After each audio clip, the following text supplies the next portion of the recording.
Good morning, children. Welcome to your Hindi class. Today we will take up Hindi Vyakaran and we will begin with chapter 9 संज्ञा.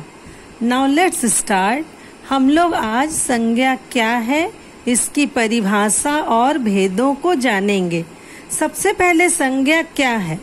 पुराने समय में जब भाषा का विकास हुआ होगा तो उस समय हमारे पूर्वजों ने प्रत्येक वस्तु को कोई नाम अवश्य दिया होगा.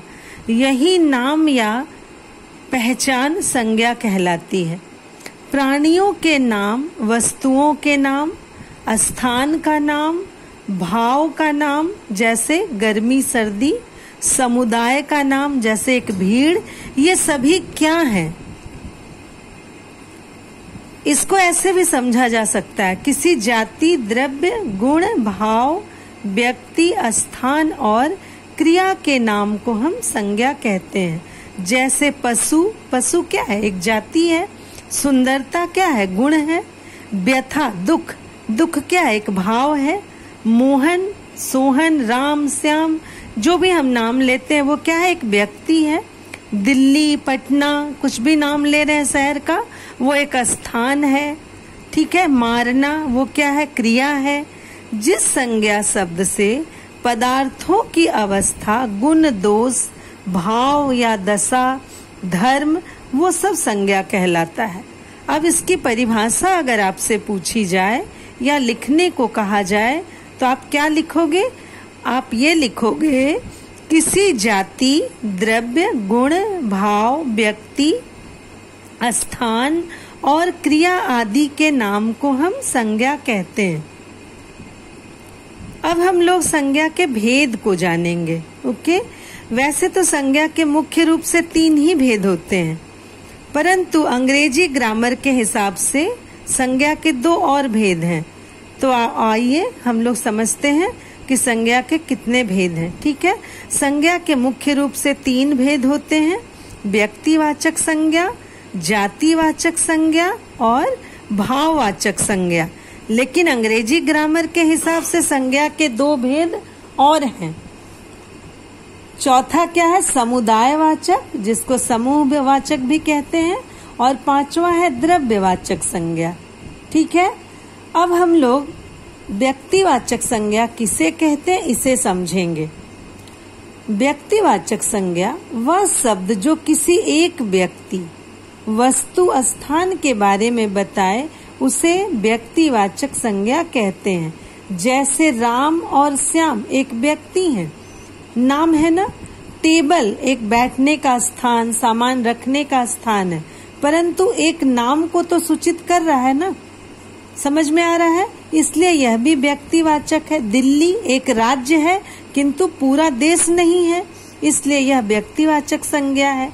दूसरा क्या है? जातिवाचक संज्ञा. अब इसमें हम समझेंगे जातिवाचक संज्ञा क्या है. जो शब्द संज्ञा किसी जाति का बोध करवाता है वह जातिवाचक संज्ञा कहलाता है. जैसे लड़का, लड़की, नदी, पर्वत. समझ में आ रहा है? तीसरा है भाववाचक संज्ञा. भाववाचक संज्ञा क्या होता है, इसे अच्छे से सुनो और समझो. जो संज्ञा शब्द किसी भाव, गुण, दोष, अवस्था का बोध कराए उन्हें हम भाववाचक संज्ञा कहते हैं. जैसे बुढ़ापा. ये बुढ़ापा क्या है? जीवन की अवस्था है. बालपन, युवा अवस्था, बुढ़ापा, ये जीवन की एक अवस्था है. मिठास, मिठास मिठाई का गुण है. क्रोध, क्रोध एक भाव को दर्शाता है. तो समझ में आ गया होगा आप लोगों को भाववाचक संज्ञा क्या है. अब हम समझते हैं समूहवाचक. समूह मतलब कहते हैं ग्रुप को, एक समुदाय, एक परिवार को कहते हैं. ठीक है.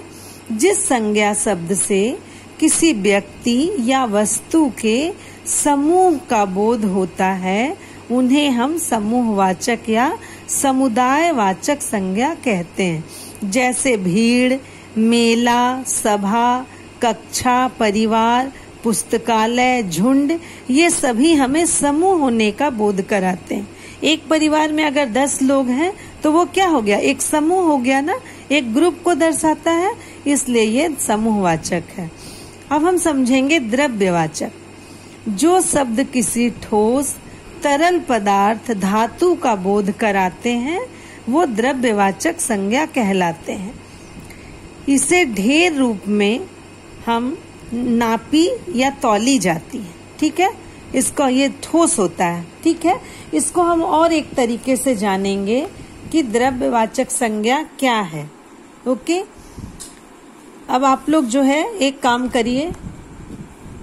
करिए आप लोग इस वीडियो को अच्छे से सुनिए और समझिए और उसके बाद आप लोग इससे प्रश्न बनाइएगा। ठीक है, हमेशा ध्यान में रखिएगा द्रव्यवाचक संज्ञा जो है ना, इसका प्रयोग हमेशा एक वचन में होता है।